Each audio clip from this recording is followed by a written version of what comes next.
Rajkot Ahmedabad highway પર એક ગંભીર અકસ્માતના સર્જાતા 4 લોકોના કરુણ મોત થયા છે, જ્યારે 5 લોકોને ઇજાગ્રસ્ત થયા હોવાનું સામે આવ્યું છે.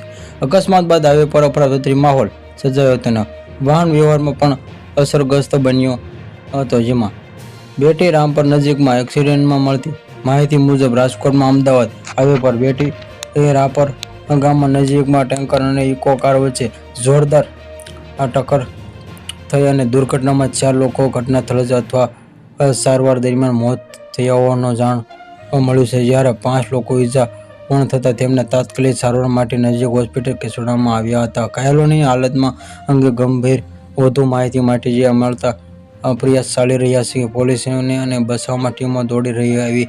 અકસ્માતની જાણ થતાં જ પોલીસ અને બચાવ ટીમો તાત્કાલિક ઘટના સ્થળે પહોંચી હતી અને ઇજાગ્રસ્તને બહાર કાઢવાની અને ટ્રાફિક વ્યવસ્થા પુનઃસ્થાપિત કરવાની કામગીરી હાથ કરવામાં આવી હતી. જે આ અકસ્માતના કારણે હાઈવે પર વાહનોની લાંબી કતારોમાં લાગી હતી અને પોલીસ દ્વારા ટ્રાફિક ડાયવર્ટ કરીને સ્થિતિને સામાન્ય બનાવવાનો પ્રયાસ કરવામાં આવ્યો હતો. અકસ્માતના કારણોની તપાસ પોલીસે અકસ્માતનો પ્રાથમિક તપાસ શરૂ કરી ટક્કર કયા સંજોગોમાં સર્જાઈ અને તેના પાછળનું ચોક્કસ કારણ શું હતું અંગેની તપાસ ચાલી રહી અને દુર્ઘટનામાં ફરી એકવાર માર્ગ સલામતી અને સાવચેતીનો પૂર્વ વાહન ચલાવવાની જરૂરિયાત તરફ ધ્યાનમાં દોર્યું છે.